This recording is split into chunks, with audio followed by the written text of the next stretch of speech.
Hello everybody and happy spring. Today we are doing something completely new. I have never done this on my channel and I've only ever done this particular style project once ever in the past. Today we are working on ATCs, Artist Trading Cards. You can see the little ant crawling on my thing there, and it's just because I have plants in my office. So we got him moved along, and we're going to continue on with this.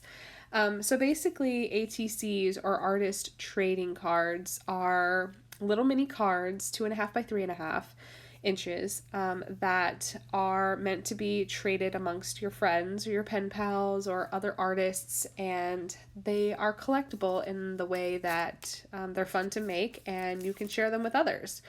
Now, I have done ATCs in the past, and it was with another local scrapbooking crafty gal. Her name is Teresa, and she's super sweet. She moved a little bit further away, so we don't really see each other anymore. But she did a challenge with her crafty friends to do ATCs, and she sort of had everybody make them and send them to her, and then she sent out one that everybody made and made little packages and sent them back out to everybody. So we all had 30 cards or something, and I'm sure I've got them stored away somewhere. And I really had a good time doing that project. And the fun thing is you can do bulk crafting at once. And that's basically what I'm doing. I'm grabbing all the same supplies, I'm tearing off little bits, and I'm just going to start laying the paper down. Now, the goal is to not make them look identical unless you want them to. I mean, it's totally up to you. I know a lot of people try to do the identical thing, but with me, it just felt easier to sort of have fun with each one. And now I'm only making 4 today. But if you cut down an 8.5 by 11 sheet of paper, you can get 9 cards with very little excess left over. And so I did cut 9 out. So I do have 5 more that I'm going to do, but I'm going to use different supplies for that. I only wanted to use 4 for this particular thing because I didn't have very much left over from my Patreon kits for the month of March. And B, I wanted to sort of explore more with this style of crafting, this project, this challenge to create ATCs. Now, I got the idea to do ATCs because the Tampa Bay Letter Writers did their monthly theme for March was to do ATCs, and we had a little class during our monthly meetup in February. And I thought it was really interesting, and I had a really good time watching and learning, and I wanted to challenge myself to do this project again. And we were encouraged to make and send to some of the members in the group. And so I don't have the time to make 30 of them, and I definitely don't have the supplies with what I've got pulled aside right now, because like I said, this is leftover supplies from the March Patreon kits, which I'll get to in a second. But I just wanted to make a few because I know there's a couple that I definitely want to send one to, and if I get any more in the future from any of the members from the Tampa Bay Letter Writers, then I can easily just make some more with what I have laying around, or I'll just bulk create again. But the beauty is that they're very small and each one is made by you. It's personal, and while it doesn't take me very long to make these, as you can see, it does take time to do, and it is personal, and you have to have a vision for what you want to do. So that being said, I did have some leftover supplies from the March Patreon kit, and my patrons are going to see this video first. But basically, I did a blueprinting, architecture, and engineering theme for the month of March. It took me quite a few years to acquire enough to make a proper kit. And luckily for me, I finally did get enough to make some kits out of these, and I had a really good time doing that. And as a result, I've got a few scraps left over. So I try to give all the premium pieces to my patrons.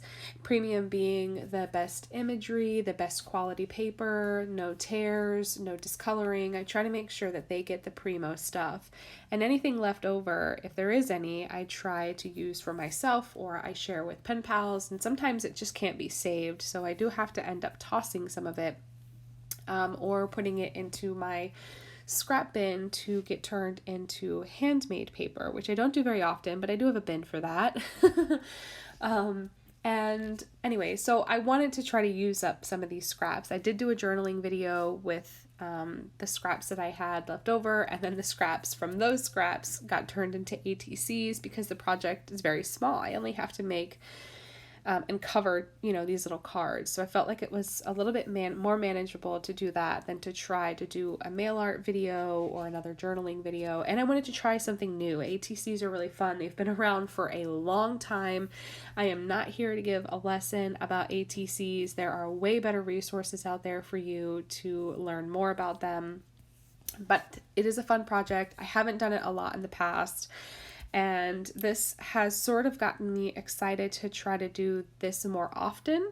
And so I might challenge myself to do this, to do sort of like a ATC swap or challenge with my P.O. box or with my patrons, along with the members and the Tampa Bay Letter Writers. I have really enjoyed that club. I have been a member for a long time, but I've sort of been around and in the circle since the very beginning, but I haven't been as involved as I would have liked to have been because I had 2 babies and I live 2 hours away from Tampa, so it definitely makes it a little more tricky to be as involved as I want to be, but I was around when the whole thing got started, which was really sweet to be able to still be involved in some capacity. But the club has grown.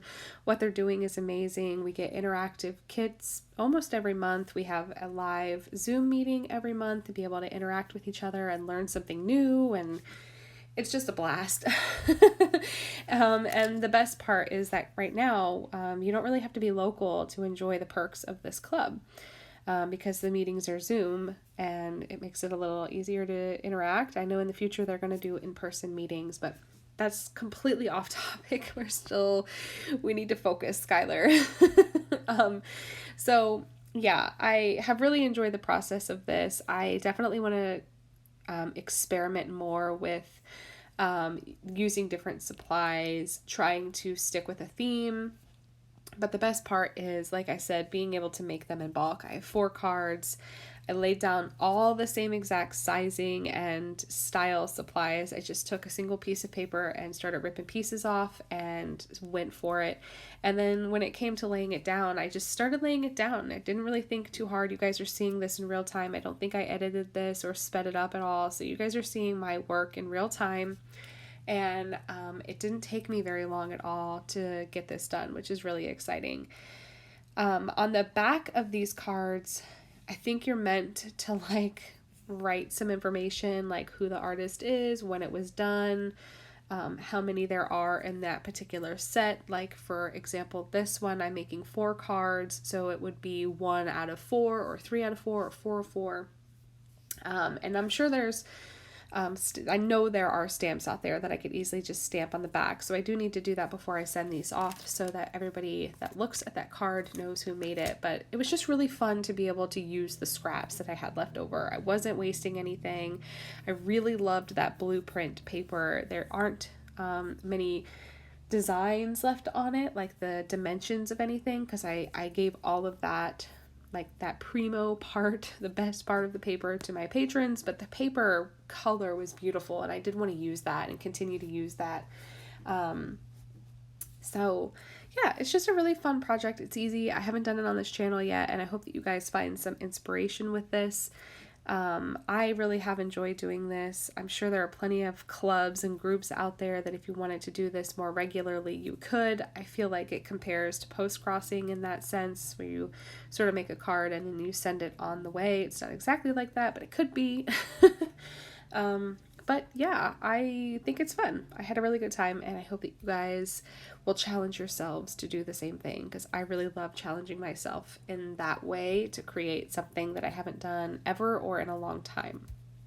So I hope that everybody is doing well. If you are a patron and watching this video ahead of time, thank you so much for your support. It really does mean the world to me. I really couldn't do a lot of what I'm doing right now without your support, so it really feels amazing to have that. And I hope that you guys are liking the content and the monthly subscription boxes, or kits rather, and the postcards, the exclusive postcards that I make every month for you guys. If you are not a patron and you want to know more, I will leave everything listed down below. I do have 2 physical reward tiers with some openings. One being Postcard Pals, which is where you get a postcard from me every month that's decorated and sent through the mail. And the other is Postcard Pals with Benefits, which is where you get 2 of my exclusive postcards. They're not decorated, they're not stamped or anything on the back. They're ready for you to use. And then you also get smaller bits of ephemera to go along with those postcards. If you want to decorate the postcards or decorate your journal or some mail art, you have a little bit to work with. And I believe the other 2 tiers are currently filled up, but definitely always stay tuned, because there's always coming and going with all of that. So yeah, I hope that you would consider checking that out. And if you have any questions about anything that you see or hear, please feel free, as always, to leave them down below or reach out to me any way that you can. I'm going to bring the cards in a little bit closer so that you can see some of the detail. They are all the same, but they're all different. The layouts are different, but the material is all the same. Same postage stamp, same kind of paper, the cancellations, the grid circle. I think it's great. I love the way they turned out, and it was pretty effortless to do so. I'm going to finish it up by putting them in these vintage glassine envelopes. I love the color of vintage glassine envelopes, and I feel like it adds that much more texture. And then these are ready to pop into an envelope and send out into the world once I sign the back. I will see if I can find some ATC resources and link all of that down below for you guys if you're interested in learning more. But that's basically it for me. Thank you so much for hanging out. I hope you have a great day, and I will catch you guys later. Thanks. Bye.